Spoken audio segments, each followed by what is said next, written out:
Body builder और mister India रह चुके मनोज पाटिल ने खुदकुशी की कोशिश की और उन्होंने इसका इल्जाम जो है वो जाने माने अभिनेता साहिल खान पर लगाया है। इस वक्त मेरे साथ मौजूद है खुद साहिल खान एक्सक्लूसिव बातचीत करने के लिए। हम उनसे पूछेंगे ये पूरा माजरा क्या है और क्यों मनोज पाटिल ने साहिल खान को आरोपी बनाया है और पुलिस में शिकायत की है। साहिल, बहुत बहुत स्वागत है आपका एबीपी न्यूज में।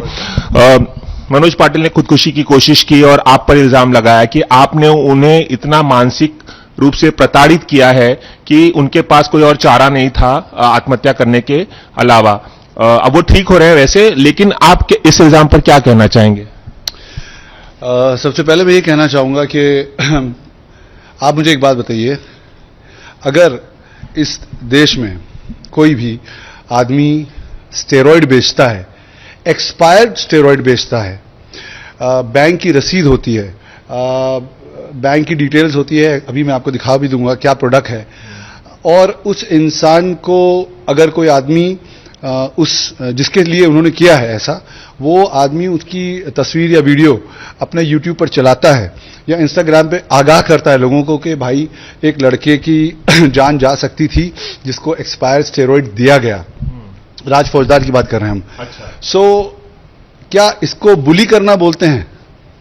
मतलब मुझे एक बात बताएं कि अगर वो राज फौजदार को हार्ट में प्रॉब्लम हुई, आप मेरे सामने बैठे हैं, आप बात कर सकते हैं, पूछ सकते हैं, उनके स्टमक में जो भी प्रॉब्लम हुई, 1 साल 2 साल अच्छा खिलाड़ी था और नहीं खेल पाया, बाद में उनको पता चला कि एक्सपायर स्टेरॉइड दिया गया है। और ये जो ड्रग से लोग आज आप देख रहे होंगे बहुत जिम में बैठे बैठे डेथ हो जा रही है। क्या इसके बारे में सोशल नेटवर्क पे बोलना गुनाह है? मुझे तो समझ में ये नहीं आ रहा है कि जो लोग इस बात को नहीं समझ रहे हैं, मेरा मनोज पाटिल से कोई लेना, मेरा पैसे का लेन देन नहीं है, मेरी गर्लफ्रेंड का बॉयफ्रेंड नहीं है, वो कोई लेना देना नहीं है।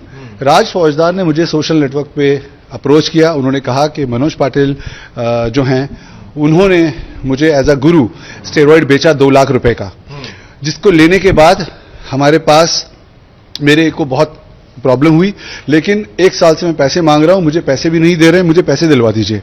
तो मैंने कहा मैं पुलिस तो हूं नहीं कि मैं आपके पैसे दिलवा सकता हूं, लेकिन अगर आप इस बात का सोशल नेटवर्क पे पोस्ट डालेंगे, इंस्टाग्राम पे या यूट्यूब पर, तो मैं उसको पोस्ट कर दूंगा, जिससे शायद उनको आगाह हो, लोग उनको प्रेशर दें कि भाई इनके पैसे वापस करो। बाद में पता चला कि ये एक्चुअली में इतना बड़ा ड्रग रैकेट है कि इलीगली स्टेरॉइड बेचना या इलीगली, पहले देखिए फेक सप्लीमेंट बनता था, करोड़ों रुपए का बिकता है, अब करोड़ों रुपए का स्टेरॉइड बिकता है। लेकिन साहिल, आपने राज फौजदार की बात को माना कि 2 लाख रुपए का उन्होंने स्टेरॉइड बेचा जो नकली था, और आपने उनकी बात मानी, लेकिन क्या इस संबंध में आपने मनोज पाटिल का कांटेक्ट क्यों नहीं किया, उनसे क्यों नहीं बात की, आपने उनसे क्यों नहीं बात की, और आपने सोशल मीडिया पर यह सब क्यों डालना शुरू कर दिया? क्योंकि जब हम लोग वीडियो बना रहे थे कि बात करने की बात तो तब होती है कि जब आप किसी का वर्बल सुनते हैं। अब ये मैं एबी चैनल के न्यूज से, एबी टीवी के न्यूज से एबीपी, अब ये मैं एबीपी के न्यूज माध्यम से मैं आपको दिखाता हूं। ये क्या मैंने घर पे बनाए हैं? क्या है ये, आप हमें बताएं। ये रसीद है जो मनोज पाटिल लिखा होगा, नाम पढ़ रहे हैं आप, ये सारे बिल्स हैं, ये ट्रांजैक्शन क्या मैंने बनाए हैं, ये जो बैंक में सब में मनोज पाटिल लिखा है, राज फौजदार का नाम भी हमें दिख रहा है। हाँ। ये मनोज पाटिल लिखा है। तो ये स्टेरॉइड है जो राज फौजदार को उन्होंने जो स्टेरॉइड स्टेरॉइड बेचा, क्या तो मतलब अलाउड है? ये स्टेरॉइड बेचा लेकिन वो नकली ही है, आप ऐसे कैसे बिलीव कर रहे हैं? अब ये भी बताता हूं, ये रही डॉक्टर की रिपोर्ट, वो दिखाता हूं। ये स्टेरॉइड्स हैं, आप इसके अंदर देखें कि इसकी एक्सपायरी डेट क्या है और अंदर बॉटल के अंदर क्या है। ये मैं यूट्यूब पर और इंस्टाग्राम पे सारा बना चुका हूं। इसके अंदर की एक्सपायरी डेट्स आप देखिए, और अंदर इसके बॉटल के अंदर जो डेट्स है वो देखिए। अच्छा, आपका कहना है कि 2 अलग-अलग एक्सपायरी डेट है? हाँ, मतलब अंदर बॉटल में कुछ और लिखा हुआ है, मतलब एक्सपायर्ड हो चुकी है स्टेरॉइड है ये। मेरे पास ये बैंक की जो डिटेल है, पैसे ट्रांजैक्शन हुए हैं, तो इसमें पूछना क्या, ये कोई राज फौजदार ने घर पे तो नहीं बनाए हैं। तो आपने इसलिए टारगेट किया क्योंकि एक्सपायर्ड स्टेरॉइड्स बेचे थे उन्होंने राज फौजदार को, आपका यह कहना है? टारगेट क्यों करूंगा मैं? जैसा कि मैंने कहा, हम अगर आपको पता चले कि आपके बगल वाले घर पे कोई स्टेरॉइड बेच रहा है, चरस बेच रहा है, फेक सप्लीमेंट बेच रहा है, अगर आप इस बात को पुलिस में बोलेंगे या सोशल नेटवर्क पे डालेंगे तो इसको टारगेट बोलते हैं। मतलब किस चीज का वेट कर रहे हैं? आप देख रहे हैं कि लोग कितने, डेथ हो रही है, बैठे बैठे जिम में गिर जा रहे हैं, एम्प यूज होता है। ये एक आदमी ने नहीं बेचा है, ये मनोज पाटिल ने सिर्फ नहीं बेचा है। मनोज पाटिल को किसने दिया? किसने दिया बताइए? ये रैकेट है बहुत बड़ा, वो तो मालूम उनसे ही करना पड़ेगा ना कि आप उनको किसने दिया। तो अच्छा, आपका कहना है कि एक रैकेट है जो इस तरह के स्टीरॉइड्स बेचता है जो एक्सपायर हो चुके हैं या जो नकली हैं, ये रैकेट है और उसका हिस्सा है मनोज पाटिल, आपका ये कहना है? बिल्कुल, क्योंकि अगर मनोज पाटिल ने ये तो घर पे बनाया नहीं है तो ये उनके पास कहां से आया? तो इसका मतलब ये है कि अगर ये लीगल है तो फिर मैं भी बेचने लगूं, आप भी न्यूज में क्यों काम कर रहे हैं, आप भी बेचिए इसको। 2-2 लाख रुपए आप एक एक दिन आपने क्या उनको फोन करके ये बात सब कही उनसे कि आप नकली स्टीरॉइड या एक्सपायर्ड, तो फिर आपने उनसे बिना बात किए वो सोशल मीडिया पे वो सारी बातें जो आपने लिखनी शुरू की उनके खिलाफ, वो कैसे किया? हो सकता है ना कि आप नंबर लेके उनको कॉल कर सकते थे, उनसे बात कर सकते थे। अगर मैं नंबर लेके कॉल करता और बात करता तो मैं कौन होता हूं बोलने वाला? सोशल नेटवर्क एक ऐसी चीज है, जैसे आप न्यूज चैनल हैं, सोशल नेटवर्क एक ऐसी चीज है कि कहीं पे अगर ये सच नहीं है तो मुझे गलत साबित कर दीजिए, बोल दीजिए कि ये नकली है पेपर, ट्रांजैक्शन गलत है। मनोज पाटिल के सोशल मीडिया पर भी उनके वीडियोस देखे, वो लगातार आपको काउंटर कर रहे थे, जो लगातार आपकी तरफ से कहा जा रहा था कि नकली स्टीरॉयड है, एक्सपायर्ड है, उसको काउंटर कर रहे थे वो कि साहिल खान मुझे जानबूझ के टारगेट कर रहे हैं और वो मेरा बिजनेस खराब करना चाहते हैं, जो सप्लीमेंट्स का बिजनेस है, स्टीरॉयड्स का बिजनेस है, वो खराब करना चाहते, लगातार वो काउंटर कर रहे थे। उस पर क्या कहेंगे आप? देखिए, वो कुछ भी बोल सकते हैं, at the end of the day Sahil Khan ने स्टेरॉइड नहीं बेचा है। आप लोग अगर ये बात बोलेंगे कि मैंने उसको टारगेट किया है तो इसका मतलब ये हुआ कि इस देश में कोई भी ड्रग, स्टेरॉइड, एक्सपायर स्टेरॉइड बेच सकता है? आप ये इसकी पुष्टि कर दीजिए। मनोज पाटिल तो लगातार सोशल मीडिया पे, आपने वो भी देखा होगा ना, जैसे आप सोशल मीडिया पे डाल रहे थे, वो भी तो लगातार डाल रहे थे कि ये बातें गलत हैं, ऐसा नहीं है। तो बैंक की रसीद है, मेरे पास आदमी खुद बैठा है सामने, आप उनसे पूछिए क्या हुआ। अब उनको बोलिए कि मैंने अगर कुछ नकली बेचा हो, फेक बेचा हो, तो वो भी पुलिस को दें या न्यूज चैनल में बताएं।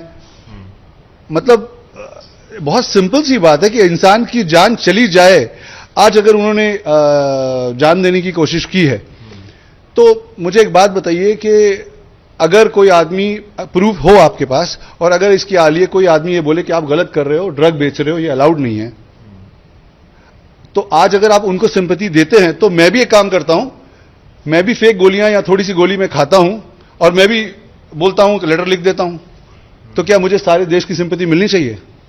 अच्छा, सुसाइड नोट जो उन्होंने लिखा, प्रूफ करना है ना कि ये गलत है, कोर्ट ऑफ लॉ में न्यूज चैनल को बताना तो है कि ये झूठे हैं इल्जाम। तो इसके खिलाफ, मनोज पाटिल के खिलाफ कोई आप लोगों ने कंप्लेंट कराई? लीगली, क्योंकि मैं दिल्ली में था, अभी सीधा आया हूं, आपको इंटरव्यू दे रहा हूं। एब्सोल्युटली, जो भी मेरे खिलाफ भी जो कंप्लेन होनी है, लॉ को वो करना चाहिए, और उनके खिलाफ भी कंप्लेंट कराई उनके खिलाफ, मनोज पाटिल के खिलाफ? अभी तो मैं आया हूं, जैसा कि आपको कहा, 1 घंटे भी नहीं हुए। काफी समय से कर रहे हैं ना सोशल मीडिया पर? जी नहीं, हमने सोशल नेटवर्क पे 2 दिन पहले से शुरुआत की, या 2 या 4 दिन हो गए इस बात को। उसके बाद मैं दिल्ली चला गया, और लीगल मसला है, पुलिस के पास आप लोगों को कंप्लेंट करानी चाहिए।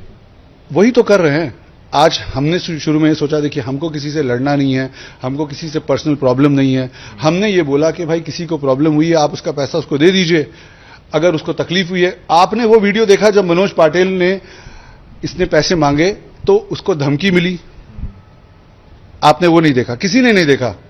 अच्छा हुआ उस दिन हम यूट्यूब शूट कर रहे थे उनका एपिसोड, हमने कहा कि आप फोन लगाओ और बोलो कि भैया मेरे पैसे वापस दे दो। एक और इल्जाम आप पर जो सुसाइड नोट में मनोज पाटिल ने लिखा है कि आप उनके घर के नीचे 8 महीने पहले गए थे और उन्हें नहीं पता आप क्यों उनके घर के नीचे आए थे, शायद इंटीमेट करने गए थे, उन्हें डराने गए थे, आप उनके घर भी गए थे। क्या यह सच है कि आप उनके घर के नीचे गए थे, उनकी बिल्डिंग के नीचे? देखिए, क्या है कि मुझे उस बिल्डिंग में मेरे स्टाफ के लिए एक अपार्टमेंट देखना था। जो मेरे स्टाफ हैं उनके लिए हम रेंट पे अपार्टमेंट देखने गए थे। अगर इस बात को ये कोई बोल दे, अभी मैं उनके दुकान के नजदीक से निकल जाऊं और वो बोल दें मेरा कुछ पर्सनल नहीं है उनके साथ, मेरा कोई, मैंने जैसे कि कहा, मेरा कोई पैसे की लेन देन नहीं है। अगर मुझे एक बात बताइए, सुबह उठकर ब्रश करके मैं ये तो नहीं सोचता हूं कि मुझे यार इस एथलीट के साथ लड़ना है, मेरा कोई लेना देना नहीं है उनसे, मेरा कोई फाइनेंशियल टर्म्स नहीं है, उनका बिजनेस या जो कुछ वो कर रहे हैं उससे भी मेरा कोई लेना देना नहीं है। मैं राज फौजदार के पास नहीं आया था, आप इनसे पूछे कि ये कैसे आए थे। राज, आप बताइए। मैं उनसे भी बात करूंगा, पहले एक दो सवाल और आपसे कर लूं। उन्होंने ये भी इल्जाम लगाया है, जो मराठी में सुसाइड नोट लिखा है, कि आप उनकी पत्नी के साथ मिलकर कुछ ऐसा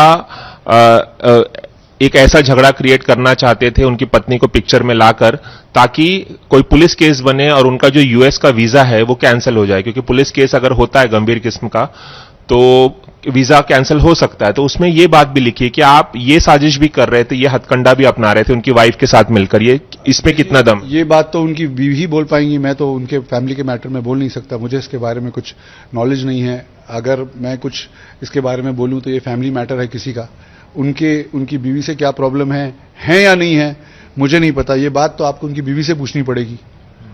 मुझे नहीं लगता कि मैं किसी दो हस्बैंड वाइफ के बीच में होते होंगे लड़ाई झगड़े, उसका मुझे उसमें कोई इंटरेस्ट भी नहीं है और इस बारे में मैं क्या बोल सकता हूं।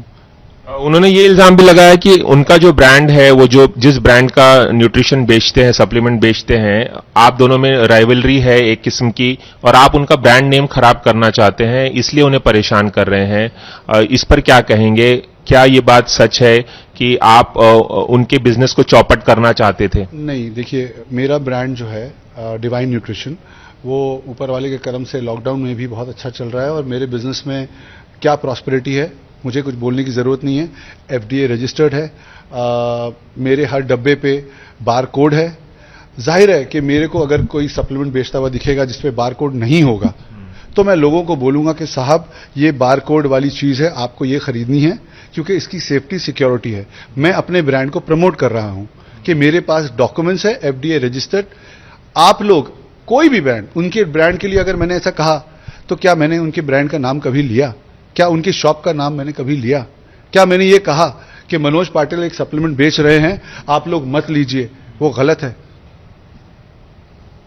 मैंने सिर्फ ये कहा कि मेरा सप्लीमेंट। आप कभी मिले मनोज पाटिल से? कभी मुलाकात हुई आपकी? इसके बारे में बताइए। नहीं, मेरे लिए 2000 मुलाकात हुई थी क्या? क्या कभी दोस्त थे, फिर राइवल? नहीं थे। मेरी पीनट बटर की कंपनी है, वो हमारे लिए काम करते थे, हमारे इन्फ्लुएंसर थे और 10,000 रुपये महीने पे हमारे प्रमोट करते थे पीनट बटर। उसके बाद कॉन्ट्रैक्ट खत्म हो गया और उन्होंने छोड़ की बात ये 2018-19 की बात है, मुझे एग्जैक्ट देखना पड़ेगा, मैंने यूट्यूब भी बनाया हुआ है। ये इल्जाम है कि 2 साल से लगातार आप उनके पीछे पड़े हैं, मानसिक रूप से प्रताड़ित कर रहे हैं, तमाम तरह की साजिशें कर रहे हैं उनके ब्रांड के खिलाफ, उनके खिलाफ। ये 2 साल से परेशान कर रहे हैं, क्या कहेंगे? मैं ऐसा कहूंगा, ऐसा तो नहीं है, क्या कह सकता हूं मैं? आप ये कर सकते हैं कि अपनी बीवी, उनकी बीवी में मुझे क्यों इन्वॉल्व कर रहे हैं? इसके अलावा भी एक मॉडल करण धीर करके दुबई के एक व्यक्ति हैं, बॉडी बिल्डर, उन्होंने भी इल्जाम लगाया। उन्होंने यूट्यूब पे एक वीडियो अपलोड किया है और सीधे सीधे आपका नाम लिखा है, लिया है उन्होंने, कि उन्होंने कंप्लेंट भी कराई थी, आपने सोशल मीडिया भी उनका हैक किया था, उन्हें परेशान किया था, साइबर बुलिंग उनके साथ भी हुई है, उन्होंने पुलिस स्टेशन में कंप्लेंट भी दर्ज कराई है आपके खिलाफ। इस पर क्या कहेंगे? और कुछ लोगों का, कुछ और भी बॉडी बिल्डर से बात हुई है तो उनका कहना है कि हमें भी मानसिक रूप से बहुत परेशान किया गया है और डिप्रेशन में आ गए हैं हम। और भी तमाम लोग आपके खिलाफ आ रहे हैं, आपको क्या इस बात की चिंता नहीं है? बताइए ना, खिलाफ में जो आ रहे हैं, जिस आप करण धीर की बात कर रहे हैं, तो उनके लिए गोरेगांव पुलिस स्टेशन में हमने पहले ही FIR कराई हुई है। आपको उसके बारे में जानकारी नहीं है? अच्छा, नहीं पता है ना? देखिए, तो आपको दोनों साइड सुनना है, तो आप जाएं गोरेगांव पुलिस स्टेशन में, आप डेट देखें। शिकायत कराई आप? यही कि बहुत ज़्यादा सोशल नेटवर्क पे उस टाइम पे चल रहा था मेरा, किसी से किसी वजह से बहस चल रही थी और उन्होंने मेरी फैमिली के लिए वगैरह, तो लेडीज़ का एंगल बहुत हो गया था, सिस्टर का नंबर वगैरह लीक कर दिया गया था, तो उस वजह से क्योंकि मेरी बहन को काफ़ी फ़ोन्स आने लग गए थे वगैरह, तो हमने जाके बोला, क्योंकि जब फैमिली पे बात आ गई थी तो हमने FIR किया उसके लिए। आप गोरेगांव अगर जाएंगे पुलिस स्टेशन तो आपको पता चलेगा। सो आप ऐसा करें कि उसके बारे में भी जानकारी लें, और इससे ज्यादा तो और मैं क्या, आप सवाल पूछिए, मैं जवाब दूंगा सारे। आप ABP माझा, उघडा डोळे बघा नीट।